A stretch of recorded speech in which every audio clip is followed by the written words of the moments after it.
So I keep coming back to monsters. I know I do, but I hope this doesn't come across as a surprise to anyone. I do love monsters. In fact, I am quite literally an expert on the Slender Man, like legitimately.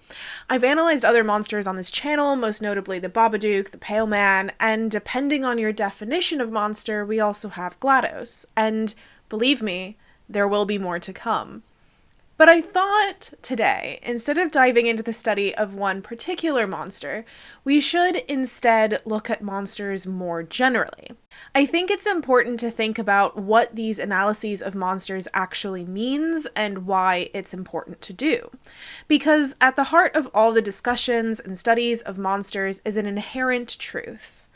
Monsters are real. Now, when I say the reality of monsters, I do not necessarily mean that I'm talking only about the human monsters in our world, like serial killers. The reality of monsters also includes the monsters we typically think of as really fun narratives to tell, like the vampires and werewolves. These are real too. And before you call me crazy, let me explain. I think often when we talk about the reality of monsters, we think we mean things are physically manifest somewhere in the world. Like if I say vampires are real, I mean that I have witnessed or have seen vampires hanging around the world and walking around and looking at me. We often think of this belief in actuality as something from ages long past. People long ago who did not know any better believed in monsters. It's associated with old world irrationality. But as historian David Stannard wrote in 1977, we do well to remember that the pre-modern world was a rational world, in many ways more rational than our own. It is true that this was a world of witches and demons and of a just and terrible God who made his presence known in the slightest acts of nature. But this was the given reality about which most of the decisions and actions of the age through the entire Western world revolved. In other words, we only think of things as irrational because they seem so in comparison to the way we think. Our rationality is the basis of how other rationalities work in our eyes. But this is an ethnocentric way of viewing the world and history, meaning we are basing things off of our own way of life as the bar of normal, even though it may be incredibly not normal and potentially seen as irrational when others from areas of the world are looking at us. The goal of anthropology, at least for the anthropology that I like, is to try and see the world through the eyes of others. We want to understand the way they understand, not to judge it. One of the first Western anthropologists to talk about the rationality of other peoples was E. Evans Pritchard, whose study of the Azandi was focused on their thought process of being something based in rationality. Despite witchcraft being a focus of their attention and way of understanding the world, it was a rational system that was put in place, and it also echoed elements of the Christian England where Evans Pritchard originated. Belief in actuality is one thing, but that is also not necessarily the same thing as the reality of monsters, though it can be. Thinking of it this way is a kind of simplistic view of things, and not really how belief in general works, let alone monsters. And in reality, people still believe in monsters in the way they have for ages. Because to see the reality of monsters is not to observe the monster, but rather to observe the people who belong to the monster. A monster is not known through its bright eyes in the dark of the night, but rather in the effect it has, its impact on society and individuals. A monster shows us what a culture or a society finds horrifying. It shows us what they view as possible and impossible. It shows us how a culture marks out its boundaries, how categories are marked out as well as who is included in it, and who are the outsiders. A monster shows us a reflection. Through the monster's eyes, we see how a culture views itself, what is respectful and normal, and what is filled with scorn and disgust. Examples of the various ways monsters can be viewed and studied can be seen through Jeffrey Cohen's monster thesis. In this chapter, Jeffrey Cohen sketched out his 7 approaches to what it is monsters show us. One example is that a monster is a hybrid. Think like the griffin, who is half eagle, half lion. In more pop culture elements, a good monstrous hybrid example is the dog-daughter Chimera from Fullmetal Alchemist. These hybrid monsters demonstrate a wider element of the thesis, what Cohen calls a monster as a harbinger of categorical crisis. In the simple form of the griffin, it's not just combining eagle and lion, but also the categories of land and sky. Sometimes these categories are massively obvious, like in the case of the griffin. Hybrid monsters like the griffin, or our Chimera from Fullmetal Alchemist, are good examples of how the actual depiction of the monster is a combo. Other aspects of hybridity can be more structural, like the land-sky element of the griffin. In elements like the vampire, it's the fact that it's both alive and dead at the same time, two things that seem contradictory and cannot be present at once. Jeffrey Cohen's 7 Theses of Monster Studies is not the idea that a monster is only one of these ideas present, but rather is multiple, if not all. The first one, for example, is that the monster is a cultural body, meaning that monsters represent the cultures they come from.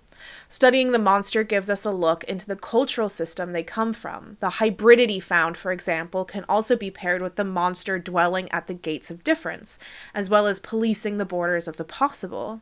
Studying the monster gives us a look into the cultural system they come from, something that we've already kind of discussed already. And when we look at different elements of it, we see a combination of different ideas that Jeffrey Cohen talks about. The hybridity, for example, can also be paired with a monster dwelling at the gates of difference, as well as policing the borders of the possible. We can look into some of the foundations of these using a primary example from pop culture. Actually, let's use our example of the Chimera from Fullmetal Alchemist. I probably would do a separate video on just this moment, but it's one of the most horrifying and depressing moments most of us has had as really young people. But I think there's other things to say about Fullmetal Alchemist, so we'll be covering that on another one. But for the moment, let's talk about the Chimera. So, a quick background. Our primary character, Ed, goes to visit Shu Tucker, the sewing life alchemist. His daughter, 4-year-old Nina, becomes an important figure for Ed and Alphonse, representing the childhood innocence they both feel they had lost. In the anime, she calls Alphonse Big Big Brother and Ed Little Big Brother, which is also, notably, one of the few characters to call Ed Little that he does not get mad at. She was a happy child, playful, excitable, a representation of childhood joy and innocence. She is always embracing and playing with her large pet dog named Alexander. The brothers grow very attached to Nina, seeing elements of themselves in her lonely story, but in a way that is still protective and innocent. What becomes clear far later is that the brothers have come to learn from an alchemist who has turned to unwilling test subject, including Nina's mother, who died in the process. While Al and Ed are away, Shu's frustration and worry about his upcoming assessments, which puts his license into jeopardy, triggers his interest in human experimentation. When attempting to pass her off as a speech-capable chimera, Ed realizes what exactly happened. And who is that chimera? So there are a few elements of the monster happening here in the Chimera. Obviously, we have what we have already discussed. The monster as a harbinger of categorical crisis. We have a hybridity, an obvious aspect of the monster that is present. The Chimera is a combination of Nina and Alexander, a dog and a girl. Therefore, the hybridity of the monster is a pretty inherent in its existence. Another important position that the Nina Chimera embodies is the 5th thesis: the monster polices the borders of the possible. One version of this example of monster is that the monster borders what is known. Think of the here be monsters demarcated on old maps. This was actually mostly as a controlling mechanism.